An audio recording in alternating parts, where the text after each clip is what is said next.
السلام علیکم ناظرین، میں ہوں نعیم قریشی۔ اس وقت پاکستان کا 60% سے زیادہ حصہ جو ہے وہ شدید سیلاب سے متاثر ہے۔ ہر طرف تباہی بربادی کے مناظر ہیں۔ بے پناہ لوگ جو ہیں وہ اپنے گھروں سے محروم ہو گئے، اپنے مال سے محروم ہو گئے، مال مویشیوں سے محروم ہو گئے، اپنی پراپرٹی سے محروم ہو گئے، اپنے بچوں سے محروم ہو گئے۔ ہزاروں کی تعداد میں جو ہے وہ ہلاکتیں ہو چکی ہیں اب تک، اور تو سیلاب کا زور ہے کہ بڑھتا ہی چلا جا رہا ہے۔ تازہ ترین اطلاعات کے مطابق نوشہرہ میں جو ہے وہ پانی دریائے کابل کا پانی جو ہے وہ داخل ہو گیا ہے، اور گھروں کے آگے 4-5 فٹ پانی جو ہے وہ جمع ہو گیا ہے۔ بلوچستان کے بعد سندھ، اور سندھ کے بعد جو ہے اب خیبر پختونخوا جو ہے وہ بہت بری طرح متاثر ہے۔ اب حکومت کی ذمہ داری ہے کہ وہ لوگوں کے لیے کچھ کرے۔ ہر چند کے ماحول ایسا ہے کہ ہر شخص یہ چاہتا ہے کہ صرف اور صرف اس وقت پاکستان کے وہ لوگ جو انتہائی مشکل میں گھرے ہوئے ہیں، مصیبت میں گھرے ہوئے ہیں، صرف ان کی مدد کی جائے، ان کی بات کی جائے۔ لیکن بار بار یہ خیال آتا ہے کہ یہ کیسی حکومتیں ہیں جنہوں نے 75 سال میں بھی عوام کے لیے کچھ نہیں کیا۔ آج جب دنیا جو ہے بہت آگے نکل گئی ہے، بنگلہ دیش نے بھی کب سے سیلابوں پر قابو پایا ہوا ہے، لیکن ہماری حکومتیں ایسا کوئی کام نہ کر سکی۔ ہر 2 سال کے بعد جو ہے وہ سیلاب آتا ہے اور لاکھوں لوگ جو ہیں، غریب لوگ بے گھر ہو جاتے ہیں۔ اب یہ موجودہ حکومت جو ہے، ایک تو اس کو ہوش میں آنے میں بہت ٹائم لگا۔ شہباز شریف جس دن سے حکومت میں آئی، یہ ہر کام میں دیر کرتے ہیں۔ اب انہیں ہوش آیا ہے کہ پورا ملک تباہ ہو گیا، اب کچھ کرنا چاہیے۔ اچھا، ابھی کچھ ایک دن پہلے ہی انہوں نے کچھ امدادی سرگرمیاں دکھانے کی کوشش کی ہیں، تو ساتھ ہی ساتھ اتحادی رہنما اور وزراء اور ان کے حامی صحافیوں نے ساتھ ہی مہم چلا دی کہ صاحب اس وقت سیاست روک دینی چاہیے، اور تمام سیاسی پارٹیوں کو جو ہے وہ سیلاب زدگان کی مدد کرنی چاہیے اور سیاست نہیں کرنی چاہیے۔ سوال یہ ہے کہ ملک کی 13 بڑی سیاسی جماعتیں تو حکومت میں ہیں، اتحاد میں ہیں، باقی کون بچتا ہے؟ عمران خان۔ عمران خان کو اس لیے کہہ رہے ہیں، تنقید کا نشانہ بنا رہے ہیں کہ انہوں نے آج جہلم میں ایک جلسہ رکھا ہوا تھا۔ تقاضا یہ تھا کہ وہ جلسہ جو ہے وہ ملتوی کر دیا جاتا، لیکن حقیقت یہ ہے کہ عمران خان نے آج اس جلسے کو ایک فنڈ ریزنگ کی شکل دے دی، اور زیادہ تر انہوں نے سیلاب سے متعلق ہی گفتگو کی۔ کل پشاور میں ہونے والا جلسہ جو ہے وہ انہوں نے ملتوی کر دیا ہے، اور کل سے وہ ٹیلی ویژن پہ ٹیلی تھون کرنے والے ہیں اور فنڈ ریزنگ شروع کر رہے ہیں۔ اپنے ٹائیگر فورس کو بھی انہوں نے لگا دیا ہے۔ خیبر پختونخوا کی حکومت سے کہا ہے، پنجاب کی حکومت سے جو ہے کہا ہے کہ لوگوں کو جتنی مدد ہو سکے وہ کرنی چاہیے، اور انفرادی طور پہ ہم سب کو آگے بڑھ کے اس میں حصہ لینا چاہیے۔ اب صورت یہ ہے کہ ایک طرف تو آپ کہتے ہیں سیاست نہ کریں، لیکن آپ نے پروپیگنڈا کیا ہوا ہے عمران خان کے خلاف کہ جی وہ سیاست کر رہے ہیں۔ لیکن دوسری طرف یہ حکومت کیا کر رہی ہے؟ دوسری طرف یہ حکومت یہ کہ چاہتی ہے کہ عمران خان کے کارکنوں اور پولیس میں ایک خونی تصادم ہو جائے، اور وہ کس طرح؟ تازہ ترین خبر یہ ہے کہ جی بنی گالہ پہ چھاپا مارنے کے لیے اسلام آباد پولیس کو وارنٹ جو ہے وہ دے دیا، سرچ وارنٹ دے دیا گیا ہے۔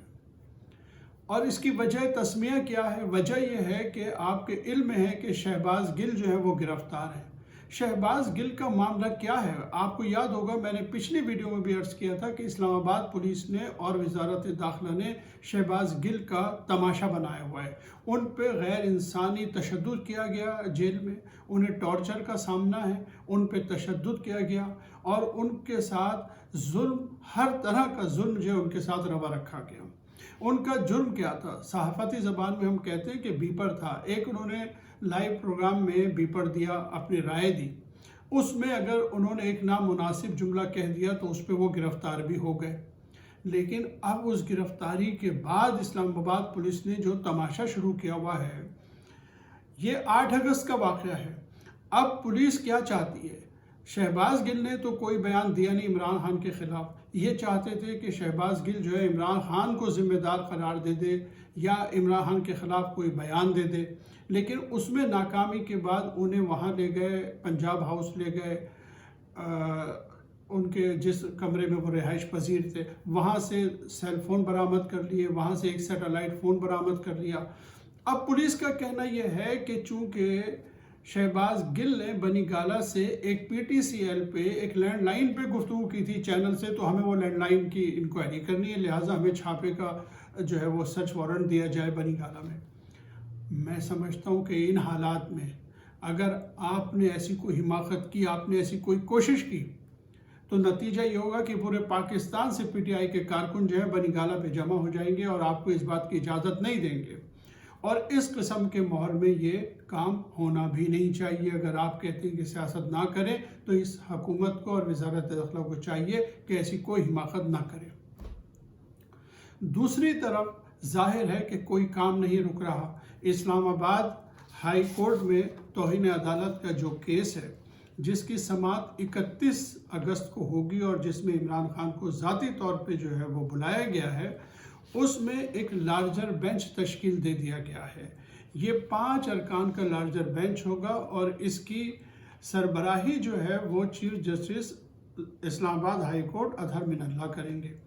ان کے ساتھ جو دیگر ججز ہیں، جسٹس بابر ستار، جسٹس محسن اختر کیانی، جسٹس میاں گل حسن اور جسٹس طارق محمود جہانگیری شامل ہیں۔ اب ایک طرف عمران صاحب کا یہ کیس بھی ہے، پھر 1 تاریخ کو جو ہے عمران صاحب نے انسداد دہشت گردی کی عدالت میں بھی جانا ہے اور اس کے ساتھ ساتھ انہیں الیکشن کمیشن میں بھی جانا ہے۔ تو یہ سارے معاملات چل رہے ہیں، یہ کوئی معاملہ رک نہیں رہا ہے، کوئی سیاست نہیں رک رہی ہے، صرف عمران خان پہ زور ہے کہ وہ ایک جلسہ نہ کرے، جو وہ کر کے ختم بھی ہو گیا۔ اب دوسری صورت یہ ہے کہ دیکھیے، میں بار بار کہتا ہوں کہ یہ جو امپورٹڈ حکومت ہے، اس کو تو اب مسخروں کی حکومت کہنا چاہیے۔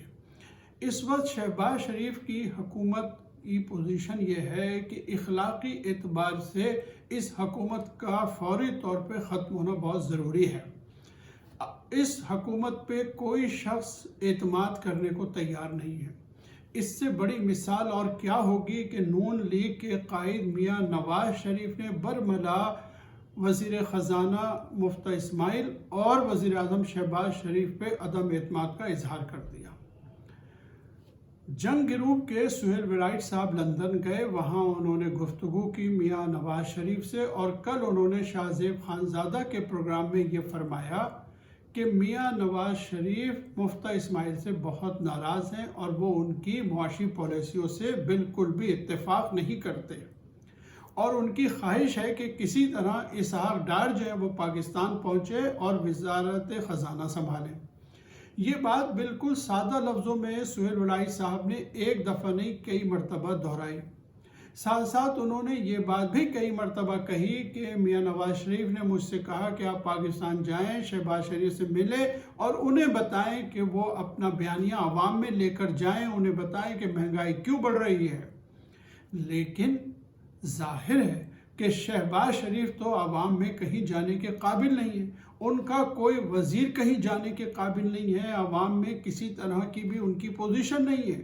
17 جولائی کو الیکشن ہوا تھا پنجاب میں، اور اب جو ہے وہ 21 اگست کو جو الیکشن کراچی میں ضمنی انتخاب ہوا ہے، اس میں سب کو اس اتحادی حکومت کی پوزیشن پتہ چل گئی ہے۔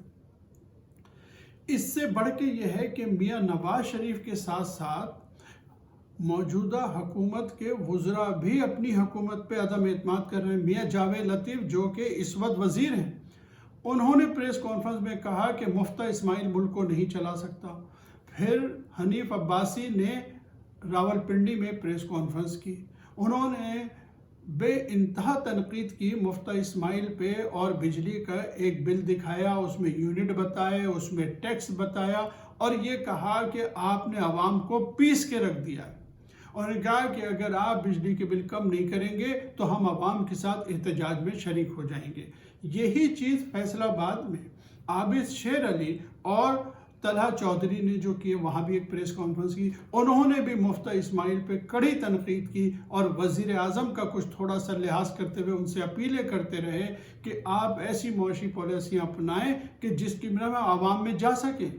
عابد شیر علی نے کہا کہ ہم تو عوام میں نہیں جا سکتے، انہوں نے کہا کہ ہمارا مقابلہ عمران خان سے نہیں، بجلی کے بلوں سے ہے۔ تو یہ ایک ایسی گئی گزری حکومت ہے کہ جس پر اس کے اپنے وزراء کو اعتماد نہیں ہے، اس کے اپنے قائدین کو اعتماد نہیں ہے۔ حتیٰ کہ آپ کو یاد ہوگا کہ جب پیٹرول کی پرائس بڑھی تو مریم نواز نے کہا تھا کہ میں ان پرائسز کی تائید نہیں کر سکتی۔ یہ بھی کہا تھا کہ میاں نواز شریف میٹنگ سے اٹھ کے چلے گئے جس میں یہ پرائسز طے ہو رہی تھی۔ تو جہاں یہ صورتحال ہو وہاں اس حکومت کے اقتدار میں رہنے کا کیا اخلاقی جواز ہے؟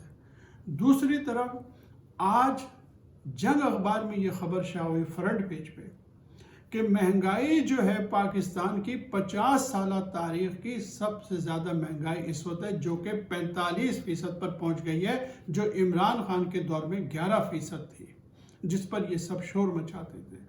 دوسری بات یہ ہے کہ مفتیٰ اسماعیل ایک ایسا وزیر خزانہ ہے جو ہر وقت عوام کے زخموں پر نمک چھڑکتا رہتا ہے۔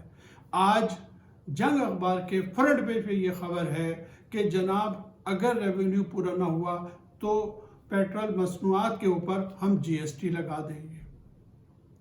یعنی گویا کامران خان نے ایک ٹویٹ میں یہ کہا تھا کہ یہ ایسی شرائط مان رہے ہیں آئی ایم ایف کی جس کی بنا پہ پیٹرول 290 روپے کا ہو جائے گا۔ سب سے اہم بات یہ ہے کہ میاں نواز شریف نے یہ بھی کہا کہ آئی ایم ایف کے ساتھ اچھا معاہدہ نہیں ہوا، اس سے بہتر معاہدہ ہو سکتا تھا۔ اب اگر Imran Khan I M F کے ساتھ ہونے والے معاہدے پر تنقید کریں تو اسے غداری کہتے ہیں۔ میاں نواز شریف اگر کہے کہ یہ معاہدہ اچھا نہیں ہے، بہتر ہوتا، تو وہ قائد کہہ رہے ہیں، لیکن عمران خان اگر یہ کہہ رہا ہے کہ میں ایسے معاہدے کو نہیں مانوں گا جس میں آپ عوام کو پیس کے رکھ دیں، تو عمران خان غدار ہے۔ یہ صورتحال ہے اس حکومت کی۔ اس حکومت نے اس وقت ملک کے عوام کے ساتھ جو سلوک کیا ہے، پیپلز پارٹی کی حکومت آپ دیکھ لیں کب سے سندھ میں حکومت کر رہے ہیں اور سندھ کے لوگوں کا کیا حال ہے۔ دیکھیے سوشل میڈیا پہ جتنی ویڈیوز آ رہی ہیں، سندھ کے لوگ اس وقت پیپلز پارٹی سے جتنے بیزار ہیں، زرداری خاندان سے جتنے بیزار ہیں، یہ صرف اس وجہ سے ہے کہ ایک عام آدمی کو بھی اب یہ پتہ چل گیا ہے کہ سوشل میڈیا جو ہے اس کی کیا طاقت ہے۔ اب وہ یہ بات جان گئے کہ ہماری بات ہر جگہ پہنچتی ہے، لہٰذا لوگ ہر وقت ویڈیوز ڈال رہے ہیں اور اپنے شدید غم و غصے کا اظہار جو ہے وہ بلاول بھٹو اور زرداری صاحب کے خلاف کر رہے ہیں، پیپلز پارٹی کے خلاف کر رہے ہیں۔ لوگ کہہ رہے ہیں کہ ہمارا سب سے بڑا گناہ یہ ہے کہ ہم نے پیپلز پارٹی کو ووٹ ڈال دیا۔ اس صورتحال میں دیکھیے اس وقت عمران خان صاحب نے اعلان کر دیا ہے کہ وہ فنڈ ریزنگ شروع کر رہے ہیں، اور میں ایک بار پھر آپ سے اپیل کروں گا کہ سیاسی معاملات اپنی جگہ، لیکن ہم سب کو اس وقت پاکستان کے ان مصیبت زدہ بھائیوں کو اپنی استطاعت کے مطابق ہر حال میں مدد کے لیے آگے بڑھنا چاہیے اور دوسرے لوگوں کو بھی اس کے لیے تیار کرنا چاہیے۔ ناظرین آج تک کے لیے اتنا ہی، اگلی ویڈیو تک کے لیے اجازت دیجیے۔ اللہ حافظ۔